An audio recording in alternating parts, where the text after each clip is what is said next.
ॐ नमः सिद्धेभ्यः। ॐ नमः सिद्धेभ्यः। ॐ नमः सिद्धेभ्यः। ॐ शुद्धात्मने नमः। नमो अरिहन्ताणं नमो सिद्धाणं नमो आयर्याणं नमो वशायाणं नमो लोये सव्वसाहुणं मोक्षमार्गस्य नेतारं वेतारं कर्मभूभृतां ज्ञातारं विश्वतत्त्वानां वंदे तद्गुणलब्धये। तत्वार सूत्र ग्रंथ के पहले अध्याय में 8वां जो सूत्र है, सत, संख्या, क्षेत्र, स्पर्शन, काल, अंतर, भाव और अल्पबहुत्व, ये हम जीवों पर घटित कर रहे हैं। ऐसे तो ये जो 8 अनुयोग द्वार है वो अलग अलग विषयों पर, अलग अलग विषयों पर, पदार्थों पर हम घटित कर सकते हैं। यहाँ जीवों की बात है तो सामान्य से जो सत है, वो सामान्य से जो सत की बात है उसमें क्या बताया था? गुणस्थान वाले जीव है, पहले गुणस्थान वाले जीव है, दूसरे वाले है, तीसरे वाले है, 14 गुणस्थान बताए हैं। तो सभी गुणस्थान वाले जीव है तो है ये बताया, उनकी अस्थि बताई, वो है सत प्ररूपणा। केवल गुणस्थान ही नहीं, विशेष से बताएंगे। गुणस्थान की बात की तो उसको कहेंगे सामान्य से, सामान्य से यानी गुणस्थानों में। अब विशेष से यानी मार्गणा स्थानों में, यानी मार्गणाओं में 14 मार्गणाएं जो है वो मार्गणा, एक एक मार्गणा में उसकी जो विशेषता है उसकी हमने देखी थी। पहले वो सत यानी है ऐसा बताया, और मार्गणाओं में कौन कौन से गुणस्थान होते हैं उसकी चर्चा की। जैसे हमने 14 मार्गणा देखी ना, तो प्रत्येक मार्गणा के जो मेन स्थूल रूप से भेद है उसमें कौन कौन से गुणस्थान हो सकते हैं उसकी हमने चर्चा की। जैसे गति मार्गणा में नारकियों में और देवों में तो 4 गुणस्थान है पहले, तिर्यंचों में 1 से 5 और मनुष्यों में 1 से 14। ऐसे हमने हर एक मार्गणा की बात विस्तार से देखी थी। तो ये हो गई सत प्ररूपणा। सत के बाद संख्या, यानी हर एक गुणस्थान में जीवों की कितनी संख्या हो सकती है, ये हमेशा जो संख्या बताई जाती है मैक्सिमम पॉसिबल संख्या यहाँ लिखी जाती है। एग्जैक्टली इतनी ही होगी ऐसे नहीं, कभी थोड़ी कम भी हो सकती है, तो इसको कहेंगे संख्या। तो वे भी हमने गुणस्थानों में भी संख्या देखी, मार्गणाओं में भी उसकी संख्या विस्तार से देखी। यहाँ पर अभी सत संख्या के बाद क्षेत्र की बात हमने बहुत विस्तार से देखी। तो प्रश्न ऐसा है कि क्षेत्र और स्पर्शन में क्या अंतर है? लोगों के ऐसे प्रश्न आ रहे, क्षेत्र किसको कहना और स्पर्शन किसको कहना? तो वर्तमान में जितने क्षेत्र में वो जीव पाए जाते हैं उसको कहेंगे उनका क्षेत्र, उस विशिष्ट मार्गणा का या उसी विशिष्ट गुणस्थान वाले जीवों का, उसको कहेंगे उस गुणस्थान का क्षेत्र, इन गुणस्थान वाले जीवों का क्षेत्र। इस पर्टिकुलर मार्गणा वाले जीवों का कितना क्षेत्र है उसको भी बताएंगे, वो विशेष से हम क्षेत्र की बात करेंगे। स्पर्शन में हम क्या देख रहे हैं, उसी गुणस्थान या उसी मार्गणा की बात है, अतीत काल की अपेक्षा उसकी बात की जाती है। अतीत यानी अनादि से आज तक, तो उसमें वो विहार की बात घटित होती है, मारणांतिक की बात होती है, उपपाद की बात होती है, ऐसे अलग अलग समुद्घातों की भी बात उसमें आती है। उसकी अपेक्षा जो विचार होता है यानी क्षेत्र का, उसको हम स्पर्शन कहेंगे। क्षेत्र में मात्र वर्तमान की बात है, वर्तमान में जीवों की संख्या कम है जैसे विहार करने वालों की, परंतु अतीत काल की अपेक्षा से वो पूरी एरिया घटित हो जाती है, क्योंकि कभी ना कभी किसी न किसी जीव ने उसमें विहार किया है। तो जो 8/14 राजू जो हम देवों के लिए विहार की एरिया बताते हैं वो अतीत की अपेक्षा घटित होती है। आप कहेंगे वर्तमान में भी वो नीचे 2 राजू और ऊपर 6 राजू जा रहे हैं ना, हाँ जा रहे अपन, कितने जीव एट ए टाइम जाएंगे? थोड़े जाएंगे, सभी तो एरिया कवर नहीं होगी किसी एक समय में। तो इस तरह से हमने उसकी क्षेत्र की और स्पर्शन की भी बात बहुत विस्तार से देखी है। अभी हमारा प्रकरण काल का चलेगा, यानी गुणस्थान में रहने का काल या मार्गणाओं में रहने का काल। उसमें दो अपेक्षाएं लगती हैं। कौन सी दो? नाना जीवों की अपेक्षा। नाना जीव ने अनेक जीव, अनेक जीव ने पहला गुणस्थान है, तो पहले गुणस्थान में तो अनंत जीव है। तो नाना जीवों की अपेक्षा यानी पहले गुणस्थान का काल यानी कैसा लेना यहाँ पर, यानी उसको कोई बिगिनिंग और एंड है क्या, ऐसा भी हम पढ़ेंगे। तो मिथ्यात्व में तो नहीं कहेंगे, परंतु मिथ्यात्व का काल तो नाना जीवों की अपेक्षा क्या कहेंगे? सदा काल है। क्यों? उसमें तो हमेशा ही अनंत जीव रहेंगे। कोई जीव मिथ्यात्व गुणस्थान में है नहीं है ऐसा कभी नहीं होगा। तो इसको कहेंगे मिथ्यात्व गुणस्थान का नाना जीवों की अपेक्षा काल। अब हम एक जीव की अपेक्षा देखेंगे तो उसमें भी भेद होगी, उसकी चर्चा करेंगे हम। पहले नाना जीवों की अपेक्षा का अर्थ क्या है? अनेक जीवों की अपेक्षा। वो गुणस्थान कभी जीवों से रहित होगा क्या? नहीं होगा। इस तरह से जिसको कहेंगे वो नाना जीवों की अपेक्षा कौन से गुणस्थान हमेशा पाए जाएंगे? पहला, चौथा, पांचवा, छठा, सातवां और 13वां। बाकी बीच वाले कौन कौन से छोड़े? दूसरा, तीसरा, फिर 8वां, 9वां, 10वां, 11वां, 12वां, 14वां। क्यों छोड़ा? क्योंकि हमेशा उसमें जीव नहीं पाए जाएंगे। कभी कभी ऐसा होगा कितने ही काल तक कि उसमें एक भी जीव नहीं है। वैसा कितने काल तक हो सकता है वह बात अंतर में आएगी। अभी हम अंतर की बात नहीं कर रहे, हम काल की बात कर रहे। तो अभी जो ये जहाँ जीव हमेशा नहीं पाए जाएंगे उस गुणस्थानों का काल यहाँ बताया जाएगा। नाना जीवों की अपेक्षा काल का अर्थ क्या है? वहाँ कोई ना कोई जीव है, वो दूसरे में आया और वहाँ से मिथ्यात्व में चला गया। बाय दैट टाइम दूसरा कोई आया, फिर मिथ्यात्व में चला गया। तो लगातार उसमें कोई ना कोई जीव है। ये बात कितने काल तक बन सकती है? मिनिमम और मैक्सिमम।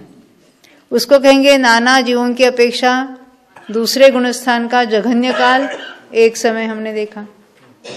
और अधिक से अधिक काल कितना देखा? नाना जीवों की अपेक्षा। एक जीव की अपेक्षा 6 अवली। 6 अवली जो बताए वो एक जीव की अपेक्षा, यानी एक जीव सासाधन गुणस्थान में अधिक से अधिक 6 अवली रह सकता है। ये कौन नक्की करता है 6 अवली रहेगा कि एक समय रहेगा? हाँ, क्या होता? देखो, उसने औपशमिक के काल में कितना समय शेष रहा अभी उपशम छूटने का, तो उसने एक समय पूर्व, अगर वो तो अनंतानुबंधी का उसका उदय होता है तो एक समय के लिए सासाधन रहेगा। अगर उसका 6 अवली पहले उसका अनंतानुबंधी का उदय ने वो स्वयं अनंतानुबंधी रूप परिणमित होता है तो सासाधन का काल उसका 6 अवली होगा। यानी मिथ्यात्व का उदय होने के लिए कितना काल बाकी है अभी? हाँ, तो किसी का एक समय होगा, 2 समय होगा, मैक्सिमम कितना होगा? 6 अवली। इस तरह से एक जीव की अपेक्षा हम एक समय से 6 अवली कहेंगे। परंतु हम नाना जीवों की जब बात करेंगे तो कोई ना कोई जीव सासाधन को प्राप्त हो रहा है, एक के बाद एक के बाद एक के बाद। तो कितने काल तक ऐसा रहेगा? तो उसको कहेंगे पल्ले के असंख्यात्वे भाग प्रमाण काल तक। देखो, हम 202 पेज पर पढ़ रहे थे। ये नाना जीवों की अपेक्षा फिर दोबारा पढ़ते हैं। हाँ, शुरुआत से। नाना जीवों की अपेक्षा गुणस्थानों का काल। पहले मिथ्यात्व, यानी पहला गुणस्थान मिथ्यात्व है। चौथा अविरत सम्यक्त्व, 5वां देश विरत, 6वां प्रमत्त विरत और 7वां अप्रमत्त विरत और 13वां गुणस्थान संयोग केवली, संयोग जीन। इन 6 गुणस्थानों का सद्भाव सर्वकाल है। गुणस्थानों का सद्भाव है, उसका अर्थ है उन गुणस्थानों में हमेशा जीव रहेंगे ही रहेंगे। इसका अर्थ क्या है? केवली का कभी विरह नहीं होगा। हम तो रोते हैं, हमें केवली का विरह है, ये यहाँ इस क्षेत्र में है। सर्वथा उनका विरह ऐसी बात नहीं है, यहाँ अपने क्षेत्र में नहीं है, परंतु विदेह क्षेत्र में तो हमेशा केवली रहेंगे ही रहेंगे। ये भरत और ऐरावत में यह जो काल का जो चक्र परिवर्तन होता है, जैसे अवसर्पिणी है, उत्सर्पिणी है, तो यहाँ केवली का विरह हो सकता है, परंतु सर्वथा सर्व क्षेत्र में नहीं है। और सम्यक दृष्टि भी हर सर्वत्र रहेंगे। कौन से? चौथे पांचवे वाले तो रहेंगे, मुनिराज भी हमेशा रहेंगे। भावलिंगी संत छठे सातवें गुणस्थान वाले हमेशा ही विद्यमान रहेंगे। हम तो इधर उधर ढूंढना चाहते हैं, परंतु हमें तो आगम के द्वारा देखना है ना? तो ये हमेशा रहते हैं, सर्वकाल है, अर्थात इनमें कोई ना कोई जीव सदा विद्यमान रहता है। पेज नंबर 202 चल रहा है अपना। दूसरे सासाधन का जघन्य काल एक समय, अनेक जीवों की अपेक्षा बात चल रही है। यानी कोई एक या अधिक जीव सासाधन में आए, एक समय रहे और मिथ्यात्व में चले गए, फिर दूसरे समय में कोई नहीं आया, तो ही एक समय घटित होगा। यानी बीच में अंतर पड़ गया। एक ही समय के लिए कोई जीव सासाधन में थे, वो मिथ्यात्व में चले गए, फिर उसके बाद कोई आया नहीं उसके कुछ काल तक। तो नाना जीवों की अपेक्षा सासाधन गुणस्थान का काल, जघन्य काल, एक समय कहेंगे। अब उत्कृष्ट काल पल्ले का असंख्यात्वा भाग है, ये कैसे होगा? कोई एक जीव सासाधन में आया और वो जाने के पहले फिर दूसरा आया, या वो पहले समय में था, दूसरे समय में दूसरा आया, तीसरे समय में तीसरा आया, चौथे समय में चौथा आया, ऐसे लगातार होता गया। कोई समय वाला है, समय से लेकर 6 अवली तक कुछ भी काल हो सकता है। या हम 6 अवली ऐसा गिनेंगे तो लगातार वहां देखो पल्ले के असंख्यात विभाग, ये काल की बात चल रही है। और जब हमने संख्या देखी थी, वो पल्ले के असंख्यात विभाग थी, वो अलग बात है। इसलिए मैंने जो बताया ना, लगातार अगर अवली के असंख्यात विभाग प्रमाण समयों में थोड़े जीव आते रहे, तो टोटल उनकी, यानी एक को हम अंतर्मूर्त लेते हैं, तो अवली के असंख्यात विभाग प्रमाण जीवों के लिए पल्ले के असंख्यात विभाग प्रमाण काल घटित हो जाता है। यानी वो असंख्यातों में इतना समझते ना, यानी एक के बाद किसी न किसी ने सासाधन अवस्था यानी सासाधन गुणस्थान प्राप्त किया। सासाधन प्राप्त किया यानी औपशमिक सम्यक्त्व में से गिरकर वो आया है, ये उससे घटित हो जाता है। हाँ, अब ये तीसरे का काल, तीसरे मिश्र का जघन्य अंतर्मूर्त और उत्कृष्ट पल्ले का असंख्यात्वा भाग है। उसमें भी ऐसे कोई भी, वहां तो एक समय की बात नहीं है, कोई भी जीव, एक जीव तीसरे गुणस्थान में आता है तो अंतर्मूर्त तो रहेगा ही रहेगा। एक समय में वो चौथे में या पहले में नहीं जा सकता। मिनिमम भी अंतर्मूर्त और मैक्सिमम भी अंतर्मूर्त, एक जीव। और यहाँ नाना जीवों की अपेक्षा बात चल रही है, तो नाना जीवों की अपेक्षा उसका अर्थ क्या है? कोई एक जीव तीसरे में आया, उसका अंतर्मूर्त पूरे होते होते दूसरा कोई और एक जीव तीसरे में आया, वो उसका अंतर्मूर्त पूरे होते होते और तीसरा कोई आया, तो ऐसे लगातार चलता रहा। तो कितना लंबे काल तक चलेगा?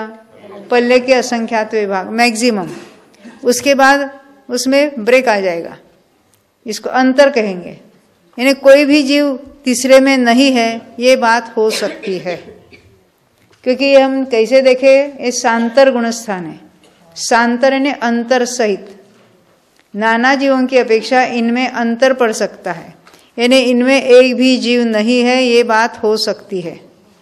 कौन से गुणस्थानों में? अभी तो हमने दूसरे और तीसरे की बात की, फिर श्रेणी की भी बात करेंगे बाद में, और फिर 14वें की भी बात करेंगे। अब तीसरे की बात हो गई है। क्षपक श्रेणी वाले चारों गुणस्थानों, और कुछ रह गया? चारों उपशम वाले रह गए। देखो यहाँ क्या कहते हैं, चारों उपशम श्रेणी वालों का, उपशम श्रेणी वाले 4 यानी 8वां 9वां 10वां और 11वां गुणस्थान, उनका जघन्य एक समय, यानी एक समय के लिए वहां कैसे हो सकता है? अनेक जीव, एक या अनेक जीव उस गुणस्थान में आए, एट ए टाइम आए और मर गए, एक समय में, तो उस गुणस्थान का काल कितना होगा? एक समय। अन्यथा कोई भी श्रेणी चढ़ता है तो अलग अलग जीवों को अलग अलग समय नहीं लगते हैं। 8वें का जो अंतर्मूर्त है वो फिक्स है, 9वें का फिक्स है। उपशम श्रेणी वालों के अपने अपने अलग टाइमिंग, यानी उनके अंतर्मूर्त अलग है, और क्षपक श्रेणी वालों को हर एक गुणस्थान का अपना अपना काल अलग है, परंतु सबके लिए वो समान है। यानी कोई जल्दी श्रेणी चढ़ जाता है और कोई बहुत स्लोली श्रेणी चढ़ेगा। हमारे जैसे बूढ़े हो गए ना तो पहाड़ चढ़ने में टाइम लगता है, ऐसा नहीं है वहां पर। 8वें का काल सेम है, 9वें का सेम, 10वें का सेम, यानी उपशम श्रेणी के लिए अलग, क्षपक श्रेणी के लिए अलग, परंतु सबके लिए सेम। तो यहाँ नाना जीवों की अपेक्षा एक समय कैसे होगा? वहां उस गुणस्थान में आया एक या अनेक जीव और एक समय में मर गए।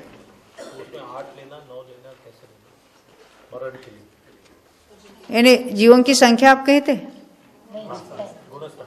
गुणस्थान अलग अलग लेना। जैसे कोई 8वें गुणस्थान में आया, जो श्रेणी चल रहा है ना, उसके पहले भाग में मरण नहीं होता। जहां निद्रा प्रचला की बंध विच्छित्ति है, वो अंतर्मूर्त है, वहां तक पहले भाग के अंत तक उसको मरण नहीं होता। तो 8वें गुणस्थान में एक समय कैसे घटित होगा? हाँ, चढ़ के उतरा, 10वें 9वें 8वें में आया, उतरते समय 8वें में एक समय बिताया और मरकर देह हो गया। उतरने में लेना, बाकी 9वें 10वें 11वें में तो क्या एक ही गुणस्थान है, परंतु 9वें और 10 में चढ़ते समय भी एक समय घटित हो सकता है, उतरते समय भी एक समय घटित हो सकता है। 11वें में वो तो चढ़ना उतरना नहीं है ना, वो फिक्स है ना उसका। 11वें में गया, एक समय में मरा।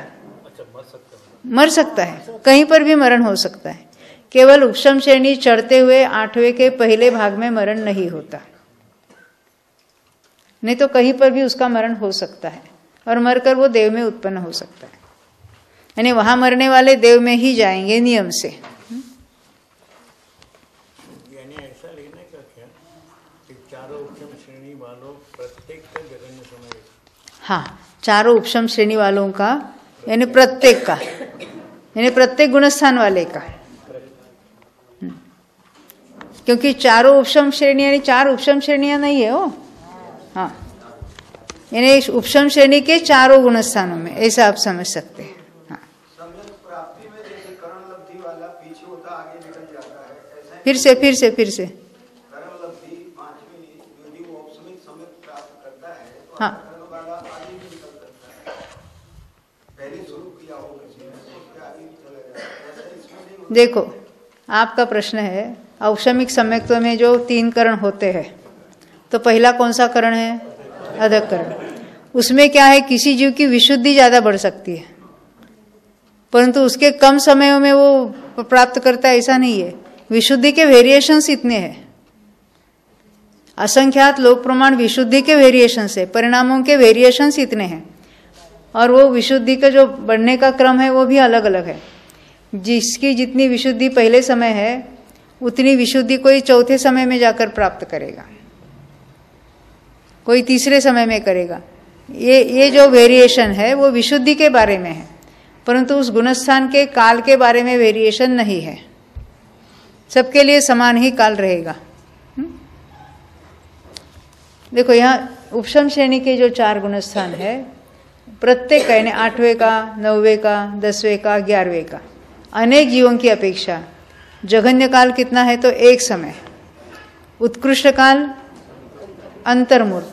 ये अंतर्मूर्त कैसे होगा? मान लेते कोई 8वें गुणस्थान में आया, थोड़ी देर के बाद, यानी अंतर्मूर्त उसका काल है, वो अंतर्मूर्त पूरा होने के पहले दूसरा एक जीव वहां आया, तीसरा एक आया, लगातार कितने आ सकते हैं संचय की अपेक्षा?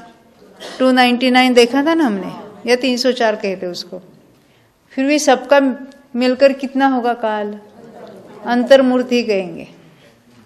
आप कहेंगे इतने सैकड़ों अंतर्मूर्त हो गए, हाँ वो अंतर्मूर्त है, क्योंकि वो बहुत छोटा अंतर्मूर्त होता है, तो इतने जीवों का भी मिलकर भी अंतर्मूर्त ही होगा। यानी एक जीव आया, उसमें आया, 90 में जाने लगा, तभी दूसरा उसमें आया, वो आया वहां रहा, वो जाने लगा तो तीसरा एक उसमें आया। इस तरह से उनका भी काल अंतर्मूर्त ही होगा। इसलिए जगन्य एक समय मरण की अपेक्षा उत्कृष्ट अंतर्मूर्त, एक जीव के लिए जो अंतर्मूर्त है वो अलग, और ये नाना जीवों के लिए जो अंतर्मूर्त कह रहे हैं एक के बाद एक के बाद एक के बाद, वो बड़ा होगा पर अंतर्मूर्त ही है। ये समझ में आई बात? तो देखो चारों उपशम श्रेणी वालों का जघन्य एक समय उत्कृष्ट अंतर्मूर्त है। क्षपक श्रेणी वाले चारों गुणस्थानों और 14वें अयोगी जिन संबंधी जघन्य और उत्कृष्ट काल अंतर्मूर्त ही है। ही क्यों कहा? यह एक समय घटित नहीं होगा। क्यों नहीं घटित होगा? क्षपक श्रेणी में मरण नहीं होता, तो जो जो आया है वो अपना अंतर्मूर्त पूरा करके ऊपर के गुणस्थानों में चला जाएगा। इसलिए वो एक जीव आया, अपना अंतर्मूर्त करके ऊपर गया, दूसरा आया, फिर उसने अंतर्मूर्त पूरा किया, तीसरा आया, इस तरह से भी होता जाएगा, तो भी उसको अंतर्मूर्त ही कहेंगे। यानी जगन्य भी अंतर्मूर्त, उत्कृष्ट अंतर्मूर्त। जगन्य अंतर्मूर्त कैसे? एक या 10-12 जीव एक एट ए टाइम उस गुणस्थान में आए, 8वें में या 9वें में या 10वें में या 12वें में या 14वें में, और उन्होंने उतने ही समयों का अंतर्मूर्त पूरा किया। जो एक जीव के लिए लगता है वही सबने साथ में वो अंतर्मूर्त पूरा किया, तो जगन्य काल वो अंतर्मूर्त, जो मिनिमम उस गुणस्थान का काल है वो, और मैक्सिमम वो जीव एक के बाद एक आते गए, तो फिर वो भी अंतर्मूर्त, पर वो जरा बड़ा होगा। वहाँ कितने जीव आ सकते हैं? 598 या 608, अपना हमें याद है ना 608 कहने की। हाँ हाँ, एक साथ आएंगे 54। हाँ, इसलिए इतने अंतर्मूर्त नहीं होंगे, यानी 608 अंतर्मूर्त नहीं होंगे, ये कहना चाहते ना। एक साथ मिनिमम एक और मैक्सिमम 54 आ सकते हैं, पर हाँ उपशम के लिए, क्षपक के लिए 108 आ सकते। आपने 298 बताया उपशम श्रेणी के जीव, 299। हाँ, लेकिन उसके बदले 304 भी कहे जाते हैं। 304 बताए ना। हाँ, और यहाँ 608 और 598। उसका आपने बताया था, लेकिन याद नहीं क्या है कारण। दो मत है आचार्यों के, दो मत है, उसमें कारण कुछ नहीं है, दोनों ही प्रचलित मत है। लेकिन 608 जीव कहते हैं तो वो दूसरा वाला लेते हैं। 608 में हम दूसरे वाले को लेते हैं, यानी हम उसमें ये सही है ये गलत है ऐसा हम कह नहीं सकते। जो आचार्य परंपरा से जो दोनों ही कथन चले आए हैं, तो हमें तो दोनों ही को स्वीकार करना है। देखो ये क्षपक्ष की बात है ना, उत्कृष्ट काल अंतर्मूर्त ही है। तो मेरा प्रश्न है, नाना जीवों की अपेक्षा 13वें गुणस्थान का काल कितना होगा? सर्वदा हमेशा। अभी देखना हमने जो निरंतर गुणस्थान है उसमें हमेशा, यानी क्या होगा, क्षपक श्रेणी चढ़ के कोई जीव वहां आए, कोई अंतर्मूर्त में पार करके चला जाएगा, और कोई यानी कुछ 8 वर्ष और अंतर्मूर्त कम करोड़ पूर्व वहां रहेगा। तो हर एक जीव का अपना अपना काल अलग होगा, पर उस गुणस्थान में हमेशा ही जीव रहेंगे ही रहेंगे। अब ये हो गया, हमने नाना जीवों की अपेक्षा बात की थी। अब यहाँ एक जीव की अपेक्षा हम बात करेंगे। जैसे पहला गुणस्थान है, पहले गुणस्थान में नाना जीवों की अपेक्षा हमने सदा काल देखा, सर्वदा। अब एक जीव की अपेक्षा बात करनी है तो उसमें 3 अलग अलग पॉसिबिलिटीज है। अनादि अनंत, ये अभव्यों की अपेक्षा बात करेंगे। अभव्य जीव कभी भी मिथ्यात्व गुणस्थान छोड़कर सम्यक्त्व प्राप्त नहीं करेंगे, तो उनकी अपेक्षा से मिथ्यात्व का काल कितना होगा? अनादि अनंत। दूसरे कोई है, उनका काल है अनादि शांत।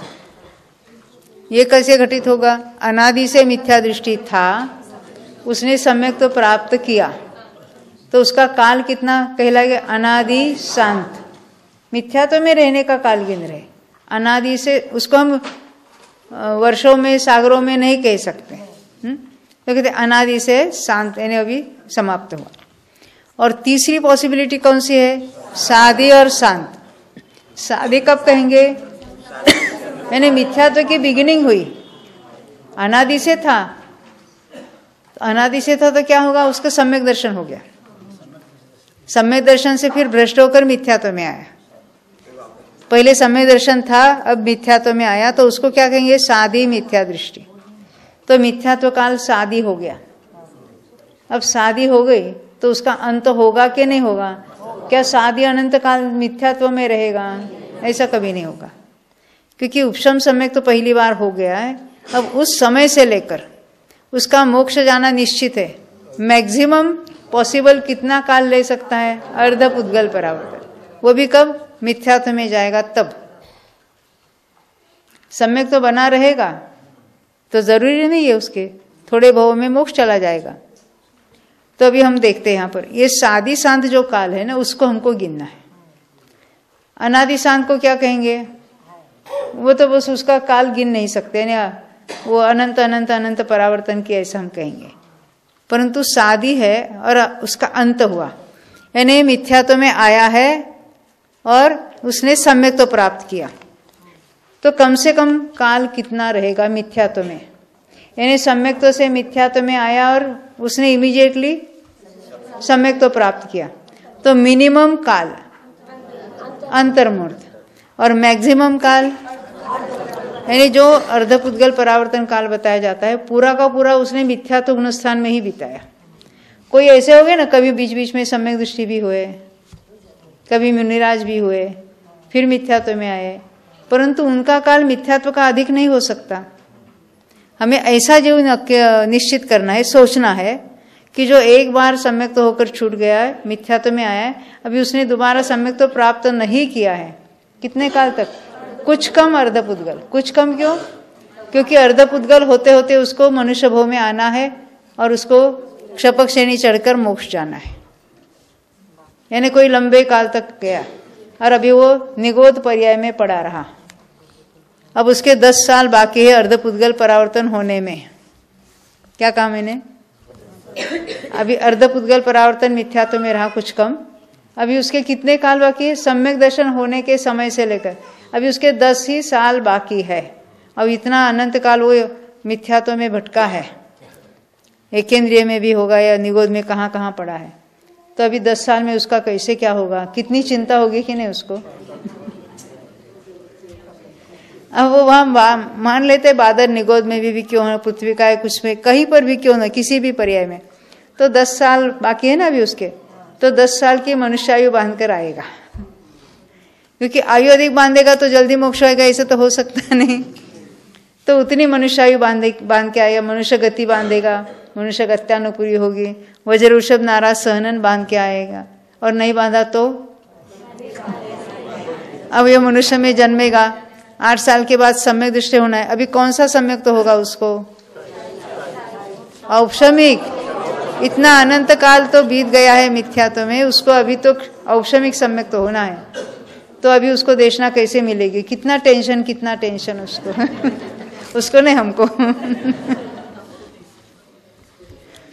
जिसकी जैसी योग्यता है उसको निमित्त नहीं मिले, ऐसा कभी नहीं हो सकता। तो उसको 8 साल वो सारे उसमें पंचलब्धि के जो नियम वो सब हो जाते हैं उसके, तो वहां उसको समय दर्शन भी हो जाएगा, क्षायिक सम्यक तो भी प्राप्त करेगा, मुनि अवस्था भी लेगा, क्षपक श्रेणी चढ़ेगा, और अंतर्मूर्त में 13वां पार करके वो 10 साल बचे थे ना, उसमें बिल्कुल उसका मोक्ष होगा ही होगा। ये सारे सुनिश्चित और सहज होता है। हमारा कैसा होगा? आपका हमारा सुनिश्चित है कि नहीं है? तो क्यों टेंशन ले रही?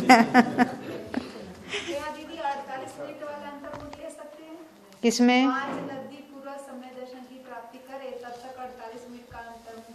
आप 48 मिनट का अंतर्मुहूर्त क्यों इतना घटित करना चाहते हैं?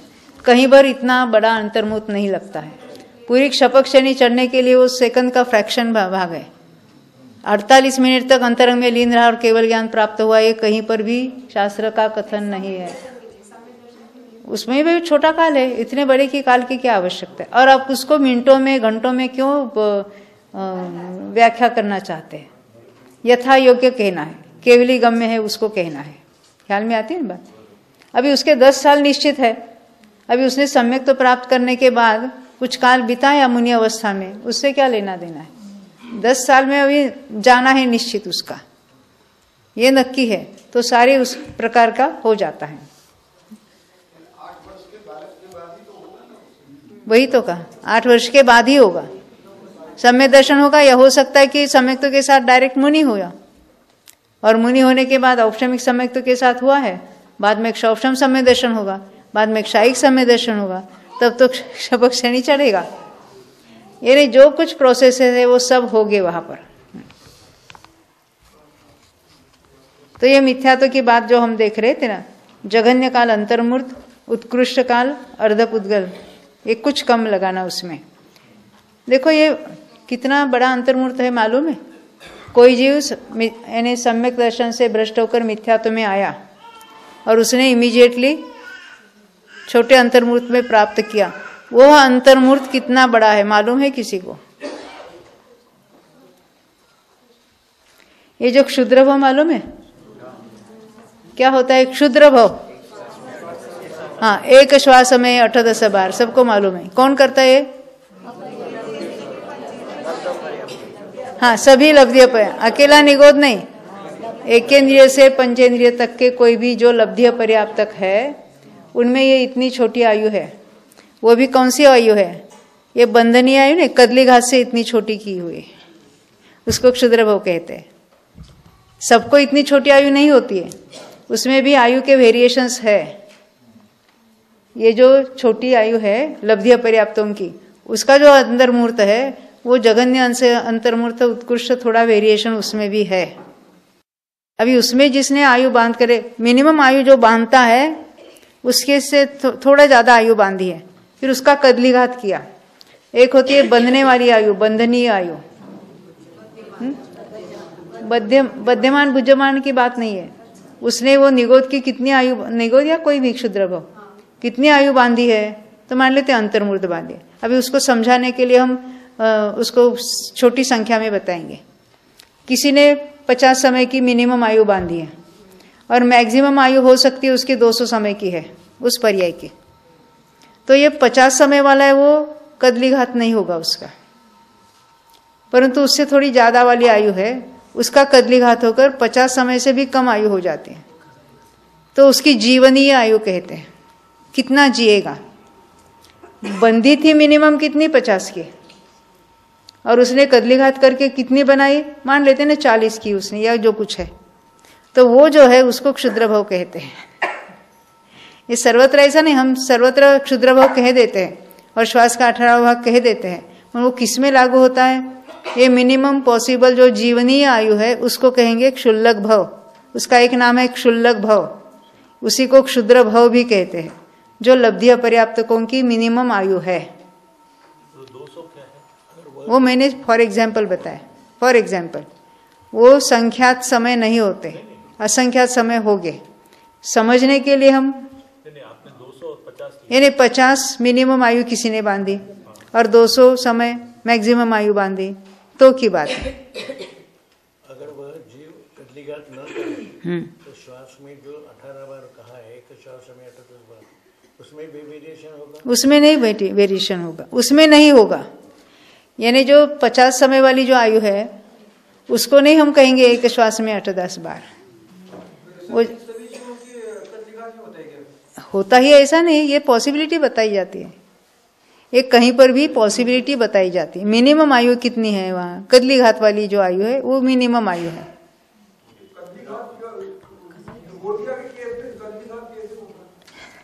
होता है सूक्ष्म, हमें तो पहले मुझे भी ऐसा लगता था सूक्ष्म जीव हमसे तो कुछ मरते नहीं है, क्योंकि वो तो ऐसे मसले नहीं जाते, ना आग से जलते हैं, ना पानी से बह सकते हैं, या वायु से कुछ उसमें परिवर्तन होता है, तो वो कैसे होते होंगे? परंतु उनमें भी कदलीघात होता है उनकी अपनी योग्यता से।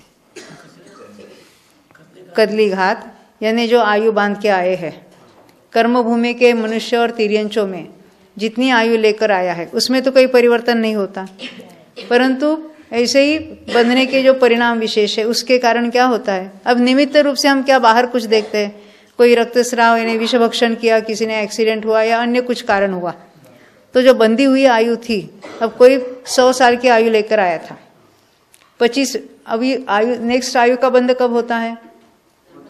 अब हिसाब के लिए अब 90 साल ले लो, यानी हिसाब करना आसान हो जाएगा। तो 60 साल हुए तो उसने आयु बांधी, परंतु अभी 25 साल का जो युवक है उसने आयु तो नहीं बांधी है, और आयु बंधे बिना तो मरण नहीं होगा। तो 25 साल में उसको एक्सीडेंट हुआ। एक्सीडेंट हुआ तो क्या होगा? उसका कदलीघात हुआ, यानी क्या हुआ? वो 90 साल के जो निषेक थे वो कट डाउन होकर अभी उसकी 25 साल तो बीत गए हैं, अभी उसके 1 घंटे तक के निषेकों में सब आ गए। अभी आयु का बंध हो ही सकता है, क्यों 2/3 से ज्यादा बीत गई है। अभी उसकी आयु कितनी है? 25 साल और 1 घंटा। हाँ, अभी उस 1 घंटे क्या दिन पहले उसने कट डाउन की आयु, 1 घंटे के निषेक बाकी है। अब वो आयु का बंध करेगा, अंतर्मूर्त को आयु का बंध करेगा, और वो 1 घंटे की आयु शेष थी ना, तो बस उसमें में उसका मरण होगा। परंतु अर्ली एज में मरने वाले सभी कदलीघात से नहीं मरते। नहीं, एक्सीडेंट में मरने वाले सभी कदलीघात वाले नहीं है। हो सकता है उतनी ही आयु बांध के आया है और उनका वही निमित्त है। निमित्त भी सबका निश्चित है कि नहीं है? वो हम कार्तिकेय प्रेक्षा की गाथा है ना, कौन सी? जम जस जम्मि देशे जेन विहानेन जम्मि कालम्मि नादम जिनेन्द्र नियता जम्मं वा अवमरणं वा तम तस्स तम्मि देशे तेन विहानेन तम्मि कालम्मि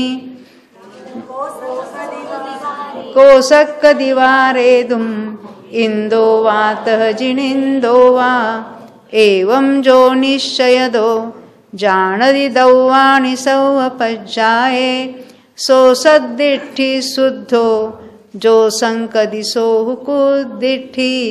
जिस जीव का जिस क्षेत्र में जिस विधि से, यानी जिस समय में जहाँ जिस क्षेत्र में जैसा जन्म या मरण जिनेन्द्र भगवान ने देखा है, वैसा ही उसी क्षेत्र में उसी जीव का उसी विधि से उसी नियमित से सब कुछ सुनिश्चित है।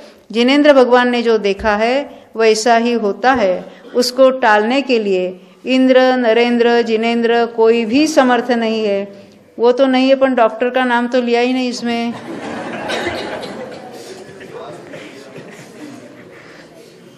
ऐसा जो मानता है कि प्रत्येक द्रव्य की प्रत्येक पर्याय सुनिश्चित है, ऐसा जो जानता है वो सम्यक दृष्टि है। हम कहेंगे हम कहाँ सभी द्रव्यों की पर्याय जानते हैं? पर्याय जानने की जरूरत नहीं है, सभी द्रव्यों में ऐसा ही सुनिश्चित है, ऐसा जो नक्की करता है वो सम्यक दृष्टि है। और जो संकदी हाउ इज इट पॉसिबल, वो मिथ्या दृष्टि है। सब कुछ सुनिश्चित है, प्रत्येक द्रव्य का प्रत्येक समय की पर्याय जो है सुनिश्चित, वो द्रव्य से ही होने वाली है। जिनेन्द्र भगवान ने जाना है इसलिए हमको पराधीन होना पड़ा, ऐसी बात उसमें नहीं है। स्वाधीनता से प्रत्येक द्रव्य परिणमित होता है और उसकी प्रत्येक पर्याय सुनिश्चित है। उसी को द्रव्य कहते हैं, द्रव्य ही उसको कहते हैं। वो गुण तो उसके है अनंत एट ए टाइम, परंतु उसके अनादि अनंत पर्याय भी सुनिश्चित है और प्रत्येक पर्याय अपने अपने स्व समय पर होती ही होती है। वो निमित्त नाम का परद्रव्य की पर्याय वो भी अपने समय पर होगी कि नहीं होगी? तो उसको टालने से तो जाएगी कि नहीं जाएगी? कोई नहीं टाल सकता उसका। वो निमित्त भी सुनिश्चित है, सब कुछ सुनिश्चित है। ये कहाँ से निकला? कदलीघात से।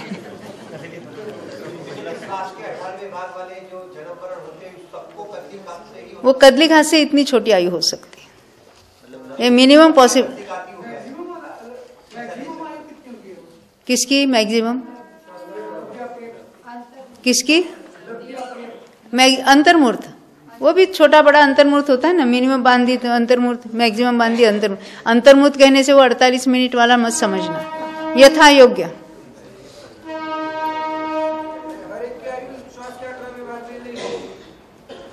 हर एक की आयु अलग अलग होती है, परंतु हमको श्वास का 18वां भाग जिसको क्षुल्लक भव कहते हैं, उसमें कदलीघात वाले को क्षुल्लक भव नाम है। अदरवाइज हम छोटा अंतर्मूर्त कहेंगे उसको। अभी मैं तो अपनी ओर से नहीं कह रही हूँ।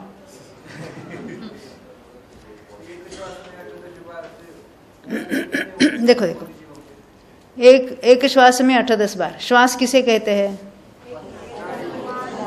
ये वाला श्वास नहीं, ये पल्स। ठक और ठक के बीच में जो अंतर है।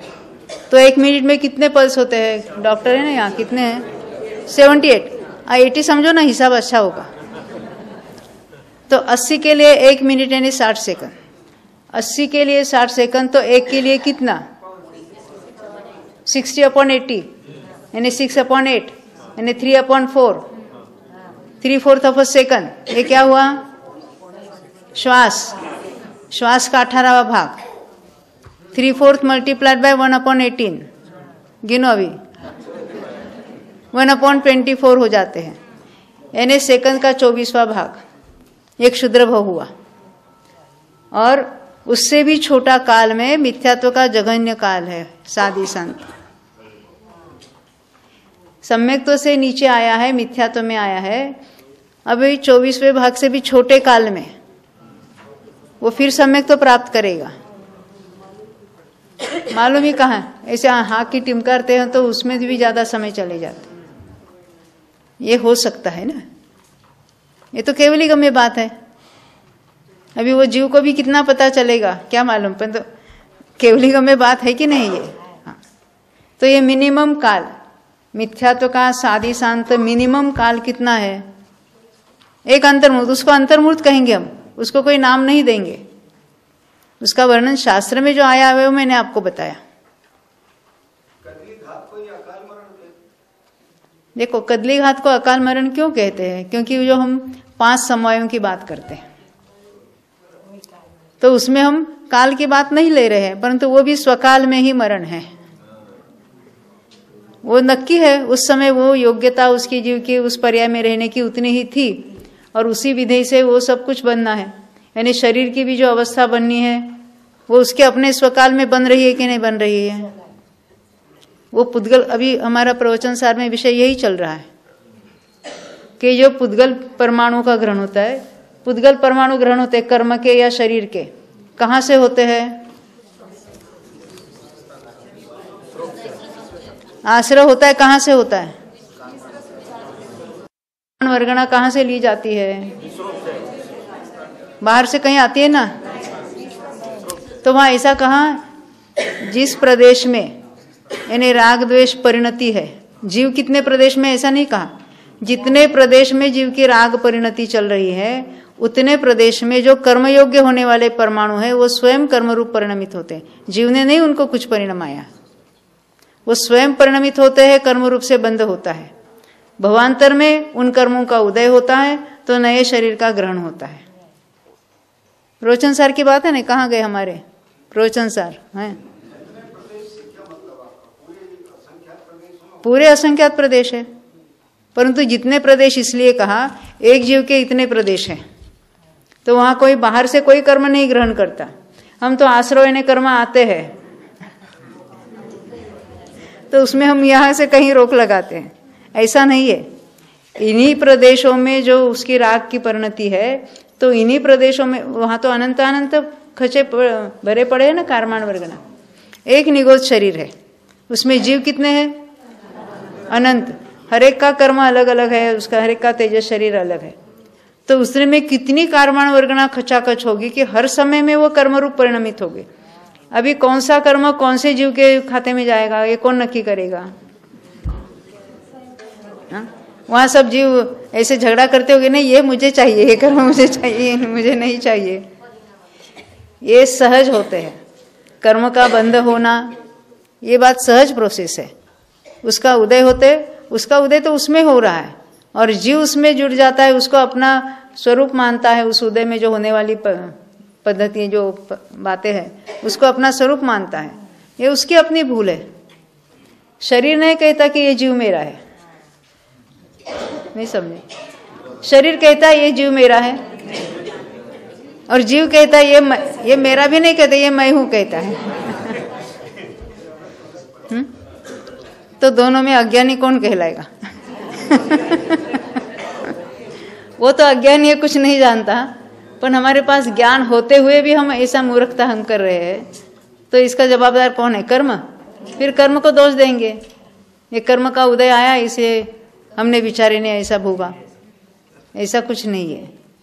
हाँ देखो, हम काल देख रहे थे,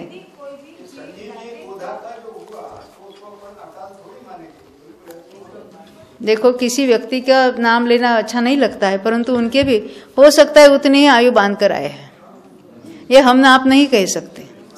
अचानक हुआ तो अकाल कह सकते हैं ना, ऐसा नहीं है। अचानक आपके लिए अचानक है, केवली भगवान के लिए अचानक है, सुनिश्चित है कि नहीं उनका समय।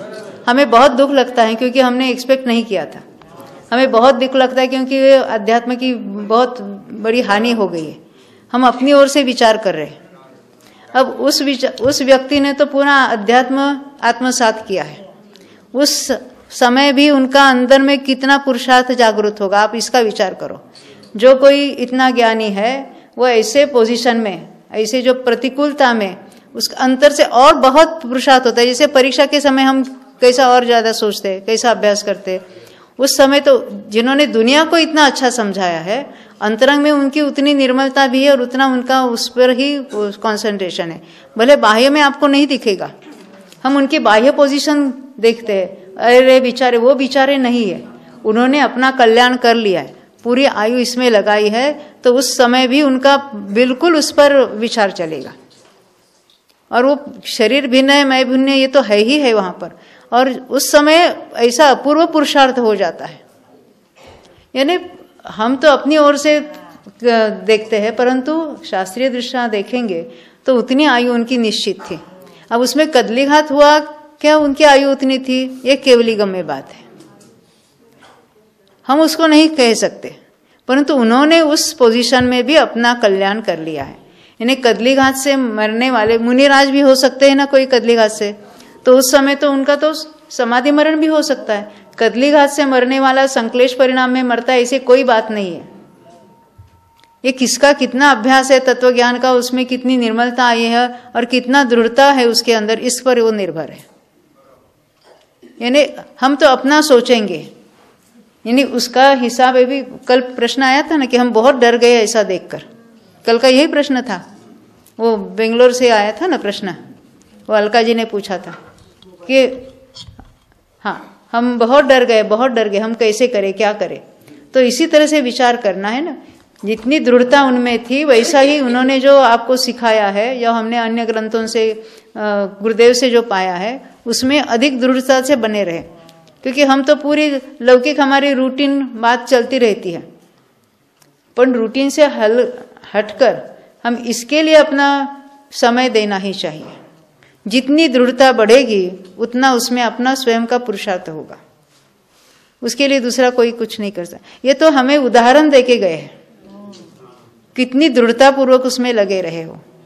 वो अल्प आयु उनकी देखकर हमें भी दुख होता है, बहुत दुख होता है, परंतु ये तो वस्तु स्थिति है ना, नहीं होने वाला हुआ क्या, होने वाला था वो हुआ है, ऐसा हम देखो। हम अपने को ही अपना समाधान करना है, क्योंकि इसका समाधान करने जैसे ये बात ही नहीं हुई है, ये हर एक के लिए दुख की बात है। फिर भी उसमें हम तत्वज्ञान को प्रमुख करते हुए अगर हम सोचेंगे तो हम अपना समाधान उसमें हो सकता है। और ये ऐसे करणान योग के विषय में मन लगाते हैं। हमारे कौन गई, कहाँ गई वो आरती बेन, कहते मैं उस दिन इतनी आंदोलित हो गई थी और यहाँ आकर घंटा भर बैठी, मुझे तो ऐसा लगा कि इसमें से कुछ नहीं समझ में आएगा, क्यों मैं उसके विचार में, संजीव जी के विचार में इतनी जैसे आकुलित हो गई हूँ। कहते 1 घंटा भर मैं बैठी और इतना मेरा वो इतनी शांति मुझे मिली कि इस विषय में दूसरा कोई विचार ही नहीं आया 1 घंटे भर में। यानी हमें ऐसे ही अध्यात्म में कहो, इस विषय में लगाना है कि इसमें अपना उपयोग सूक्ष्म हो जाता है, और बाकी जो अपने जो दुख के परिणाम है, राग द्वेष के परिणाम है, वो वहां उत्पन्न ही नहीं होते।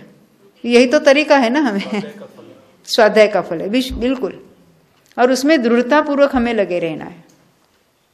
ये जो स्वाध्याय में, करणान योग में, तो हमें तो साक्षात ऐसा समझ में आता है ना आगम के द्वारा कि मैं तो जीव हूं, यहाँ अनंत कर्म परमाणु आ रहे जा रहे, शरीर के इतने अनंत परमाणु आ रहे जा रहे, शरीर की अवस्था शरीर में शरीर के कारण हो रही है, कर्म की जो उदय आदि अवस्था कर्म में हो रही है, मैं तो जुदा हूं उससे। तो ये जुदाई पर, अपने आप पर अधिक से अधिक कंसंट्रेशन हमें करना है। क्या देखो, बाह्य निमित्त की ओर क्यों देखते आप? टोडरमल जी साहब के लिए जो कुछ हुआ, हम निमित्त की ओर देखते हैं, उनकी वो घटना से, पर उनके परिणाम क्या थे? वो आता ना हाथी को, अरे तेरा दोष नहीं है, तो उसने पैर ऐसा थमाया था कि मैं कैसे इसका भी, इसके सिर पर पैर रखूं, तो उसको भी संबोधन किया कि उसका दोष क्या है। यानी कितनी वहां दृढ़ता होगी अंतरंग में। तो ऐसी दृढ़ता हमारी भी रहनी चाहिए ना। जीवन तो हम देखो गप्पा मारेंगे या गुरुदेव के प्रवचन सुनेंगे तो बरोबर सही लगता है, और हमारे पर कोई संकट आए, कोई ऐसा प्रसंग आए तो हम कितने दृढ़ है, ये अपने आप को देखना है। और ये ऐसी दृढ़ता होने के लिए बारंबार तत्वज्ञान बिल्कुल दृढ़ता से अंगीकार करना चाहिए। यानी वो तो हमें जैसे कि हर एक को हिला दिया उन्होंने, ऐसा एकदम झंझोड़ दिया उन्होंने। यानी इसमें विचार करने का अवसर है हर एक के लिए, क्योंकि कुछ भी हो सकता है ना। यानी किसी ने एक्सपेक्ट नहीं किया था, और कोई चाहता है, ऐसे कोई चाहेगा भी नहीं ऐसी बातें, फिर भी ऐसी बातें हो गई है, हमारे आंखों के सामने हो गई है, और सब उसके लिए दुखी है। परंतु हमें इसमें से क्या सीख लेनी है कि हमें तत्वज्ञान में बहुत अधिक दृढ़ता से लगे रहना है। चलो, हम ये गुणस्थानों में काल देख रहे थे।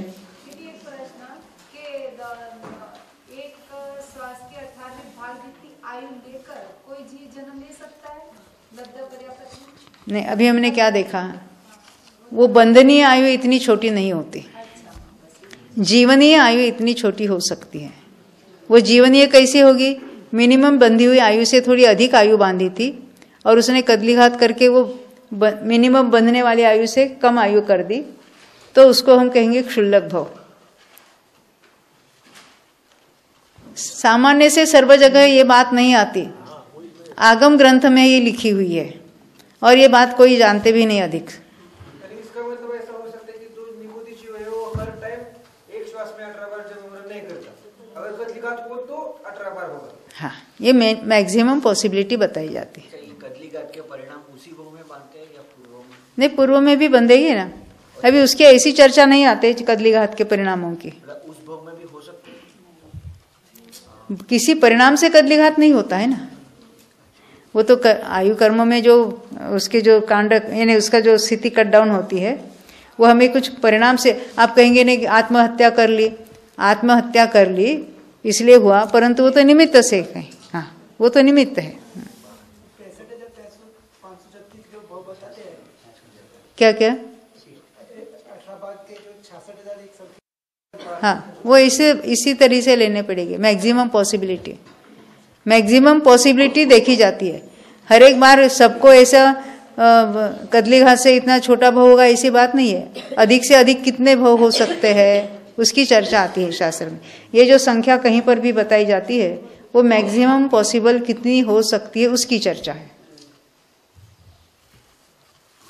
अभी क्या है, जो थोड़े सूक्ष्म पॉइंट है, क्योंकि ऐसे पॉइंट्स पर हमारे यहाँ बहुत चर्चा हो चुकी है।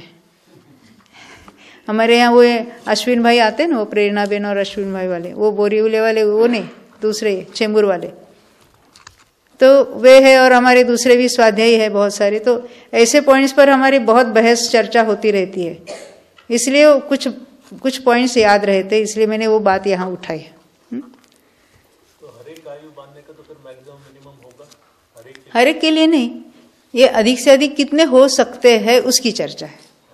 और हर एक कदलीघात होना ऐसा कुछ नहीं, अंतर्मूर्त की उसकी आयु है, बस इतना है। चलो 5 मिनट है और ये मिथ्यात्व की जघन्य, उसका एक जीव की अपेक्षा जघन्य काल अंतर्मूर्त और उत्कृष्ट अर्धपुद्गल परावर्तन। देखो जरा यहाँ पर देख लो चार्ट में, और आपके जो 5 चार्ट है ना उसमें आप कुछ करेक्शन करना है। पहले बोर्ड पर देख लो, यहाँ पर पहले गुणस्थान अनादि अनंत अभव्य की अपेक्षा है। अनादि शांत जिसने सम्यक तो प्राप्त किया है उसका मिथ्यात्व अनादि से था, अब वो नष्ट हो गया, मिट गया। साधी शांत एक बार सम्यक तो प्राप्त करके नीचे आया है, तो उसका मिथ्या तो कैसा है? साधी मिथ्या दृष्टि है वो। अब वो दोबारा सम्यक तो प्राप्त करेगा, तो वो साधी शांत हो गया। अब ये जो यहाँ बताया अंतर्मूर्त, ये कैसा काल है? साधी शांत काल है। ये आपके चार्ट में साधी शांत लिखा है और अर्धपुद्गल परावर्तन लिखा है ना? तो साधी शांत में जघन्य काल अंतर्मूर्त है और साधी शांत में उत्कृष्ट काल अर्धपुद्गल परावर्तन है, कुछ कम। फिर से यहाँ तो हमने करेक्शन कर दिया है। आपके पास जो जीरोक्स है उसमें वहाँ साधी शांत लिखा हुआ है। हाँ, तो साधी शांत के बाद आपको ऐड करना है अंतर्मूर्त से अर्धपुद्गल परावर्तन, यानी मिनिमम काल साधी शांत कितना है? अंतर्मूर्त। अंतर्मूर्त में वो फिर दोबारा सम्यक दृष्टि हो जाएगा। साधी शांत लिखा है ना, उसके आगे अंतर्मूर्त लिखो, यानी अंतर्मूर्त मिनिमम काल और मैक्सिमम काल कितना है? अर्धपुद्गल परावर्तन। ये बात ख्याल में आई सबको? ये अर्धपुद्गल परावर्तन साधी शांत काल है, बराबर है, पर वहां जघन्य लिखना रह गया था, वो हमने यहाँ बाद में इसको करेक्शन किया हुआ।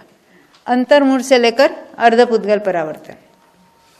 अब दूसरा गुणस्थान, ये एक जीव की अपेक्षा बात चल रही है, तो दूसरे गुणस्थान में रहने का एक जीव का मिनिमम काल कितना है? एक समय, और मैक्सिमम अधिक से अधिक कितना है? शियावली। यानी कुछ भी हो सकता है बीच में, 1 समय, 2 समय, 10 समय, 15 समय, अधिक से अधिक शियावली। तीसरे गुणस्थान का काल कितना है? तो जघन्य कितना होगा और उत्कृष्ट कितना होगा? जघन्य भी अंतर्मूर्त, उत्कृष्ट भी अंतर्मूर्त। तो किसी को जघन्य कैसे होगा, किसी को उत्कृष्ट कैसे होगा? हाँ, क्या मरण नहीं है वहां पर? देखो देखो, तीसरे गुणस्थान में कौन सा जीव आ सकता है? साधी मिथ्या दृष्टि, वो पहले से तीसरे में आ सकता है, और जो सम्यक दृष्टि है वो चौथे से भी आ सकता है। और कहाँ से आ सकता है? 5वें से आएगा कि नहीं आएगा? आएगा। 6ठे से आएगा कि नहीं आएगा? अरे जाते समय चौथे में या पहले में जाता है, आने के लिए कोई कंडीशन नहीं है। तो तीसरे में आया समझ, अभी हम चौथे से लेते हैं, चौथे से तीसरे में आया, और कोई पहले से तीसरे में आया, तो जघन्य किसके होगा? तो पहले से तीसरे में आया और तीसरे से चौथे में गया, उसको कम काल लगेगा।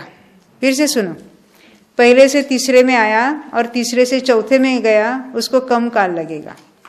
या चौथे से तीसरे में आया और तीसरे से पहले में आया, तो उसको कम काल लगेगा। क्यों? पहले से तीसरे में थोड़ी विशुद्धि बढ़ी थी और वो बढ़ते बढ़ते वो चौथे में गया, तो उसको कम काल लगता है। पर जो पहले से तीसरे में गया और तीसरे से वापस पहले में आता है, उसको अधिक काल लगता है, उसका अंतर्मूर्त थोड़ा बड़ा रहता है। समझ में आई बात? पहले से तीसरे में गया यानी थोड़ी विशुद्धि से गया, और वापस उसको संक्लेश होकर वो पहले में आएगा, तो उसके लिए वो काल बड़ा है, इसलिए उसको अंतर्मूर्त उसका बड़ा है। या कोई चौथे से तीसरे में आया, यानी क्या हुआ? संक्लेश में वो तीसरे में आया है, और फिर वापस चौथे में जाना है, तो थोड़ी विशुद्धि चाहिए, तो उसके लिए समय ज़्यादा लगेगी। इसलिए तीसरे का जघन्य काल अंतर्मूर्त, उत्कृष्ट काल भी अंतर्मूर्त, पर ये जघन्य से उत्कृष्ट थोड़ा बड़ा होगा, इतनी बात है। कुछ लोग कहते हैं कि तीसरे में तो आते ही नहीं है, चौथे से ही हमेशा तीसरे में आते हैं, पहले से तीसरे में आते ही नहीं। देखो देखो, पहले से तीसरे में आते हैं। कैसे आते हैं? चौथे में तो उसने मिथ्यात्व में से सम्यक मिथ्यात्व सम्यक प्रकृतियां बनाई थी। अब वो जो पहले गुणस्थान में आया है, तो उसको क्या कहेंगे? साधी मिथ्या दृष्टि। अभी उसकी सत्ता में 3 प्रकृतियां हैं दर्शन मुनि की, मिथ्यात्व, सम्यक प्रकृति। अब वो मिथ्यात्व का उदय चल रहा है, अभी उसके सम्यक मिथ्यात्व का उदय चलेगा, तो उसका गुणस्थान तीसरा होगा। ख्याल में आती है बात? ये तीसरे गुणस्थान की बात है, जघन्य और उत्कृष्ट की बात हमने देख ली थी। अब हमारा समय तो यहीं समाप्त होता है, थोड़ी देर के बाद फिर दोबारा मिलेंगे। बोलो 2400 भगवान। एक